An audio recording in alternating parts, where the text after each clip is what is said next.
ত্রয়োদশ সংসদ নির্বাচনে বিএনপির নিরঙ্কুশ সংখ্যাগরিষ্ঠতা পাওয়ায় সরকার গঠন করতে যাচ্ছে। আসন্ন মন্ত্রিসভা পুনর্গঠন ঘিরে রাজনৈতিক অঙ্গনে জোর আলোচনা চলছে। কে থাকছেন, কে বাদ পড়ছেন, এ নিয়ে চলছে নানা জল্পনা কল্পনা। নবনির্বাচিত সংসদ সদস্যরা শপথ নেয়ার পরই মন্ত্রিসভা গঠনের ক্ষণগণনা শুরু হবে। বিএনপি নেতারা আশা করছেন স্বল্প সময়ের মধ্যেই শপথ পড়ানো হবে এবং দেশবাসী নতুন সংসদ সদস্যদের পাশাপাশি নতুন মন্ত্রী পরিষদ দেখতে পাবে। তবে দলীয় সূত্রে জানা গেছে বিএনপির নতুন মন্ত্রিসভা হবে নবীন প্রবীণের মিশেলে।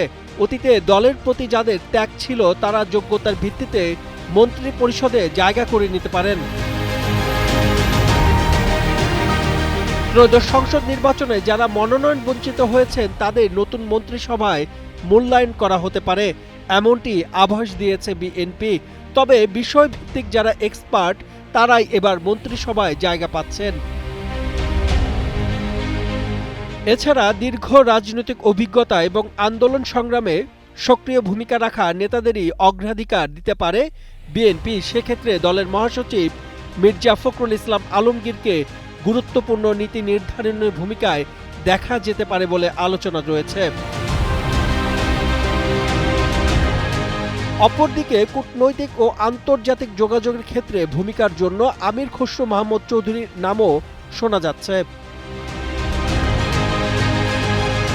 দলীয় অভ্যন্তরে তরুণ নেতৃত্বকে সামনে আনার পরিকল্পনাও থাকতে পারে।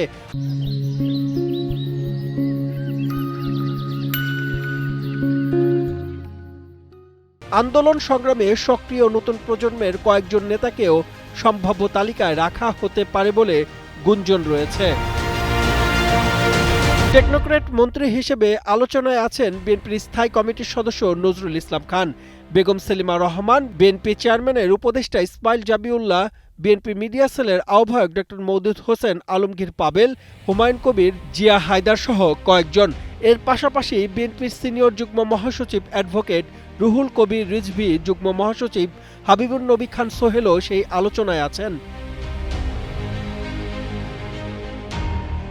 মন্ত্রিসভায় বিএনপির জোটে শরিকদের মধ্যে আলোচনায় আছেন আন্দালিব রহমান পার্থ, জোনায়েদ সাকি, নুরুল হক নূর, ববি হাজ্জাদ সহ আরও কয়েকজন।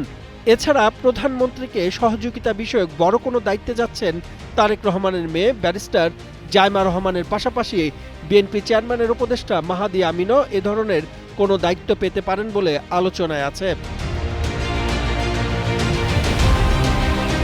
সবকিছু ঠিকঠাক থাকলে এবং প্রধানমন্ত্রী হিসেবে শপথ নিলে তারেক রহমান হবেন এদেশের 11তম প্রধানমন্ত্রী।